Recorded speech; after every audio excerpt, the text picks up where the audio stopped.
A city drowning in its own medieval past. The capital of France, choked by narrow lanes that turned to mud when it rained. No streetlights after dark, no numbered addresses, no clean water. 1,000 years of chaos layered upon chaos. Then came Napoleon. In 1799, he seized power and found Paris unacceptable. A medieval relic pretending to be the capital of empire.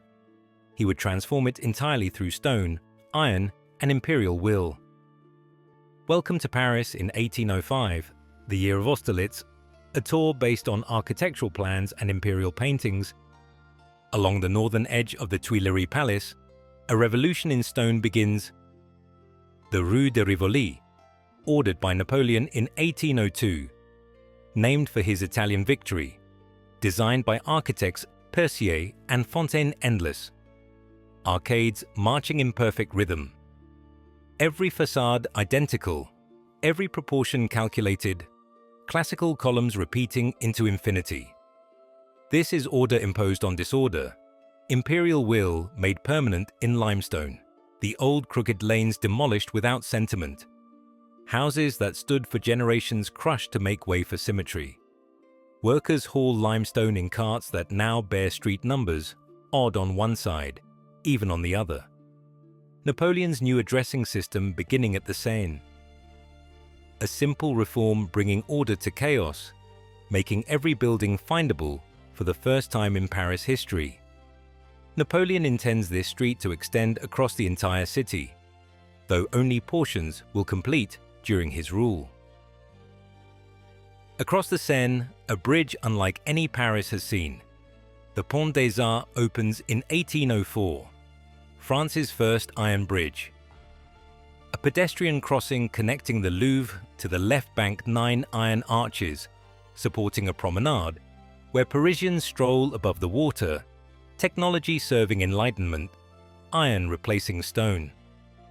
From this walkway, new quays rise along the river, built to prevent flooding but designed for beauty. And beneath gas lamps, the first public lighting in Paris history. The city glows after dark now. Napoleon's Paris doesn't sleep. It pulses with controlled energy. Beyond monuments, transformation flows unseen. The Ourcq Canal brings fresh water from 60 miles northeast, supplying fountains across the city, clean water where medieval wells once bred disease. Each fountain bearing inscriptions, crediting the emperor. Yet the emperor never forgets glory. In the heart of Paris, a column rises on the Place Vendôme, wrapped in bronze melted from 1,250 Austrian cannons captured at Austerlitz. The column climbs month by month, modeled on Trajan's column, a spiral frieze ascending 144 feet depicting the campaign of 1805. Every battle carved in bronze, every victory immortalized in metal, at its summit will stand Napoleon himself, dressed as Caesar visible across the square, reminding every Parisian who built this new city. The square transforms from revolutionary space to imperial theater, where guillotines once stood, now stands military triumph. North of the Place de la Concorde, religion serves power. The Madeleine begins as a church, but Napoleon decrees it will be a temple of glory. A monument to his Grande Armée. Architect Pierre-Alexandre Vignon draws a perfect Greek temple. 52 Corinthian columns surrounding a hall of military honors. No cross visible, no saints, no altar. Only the religion of French military supremacy. The Louvre sprawls along the Seine.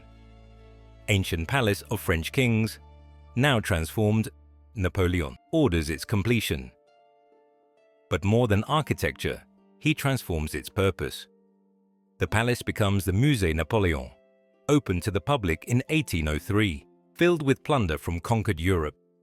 Beyond monuments, Napoleon reforms death itself. 3 new cemeteries open beyond the city center. Père Lachaise opens in 1804, a park where the living stroll among the dead. Across Paris, life adapts to transformation.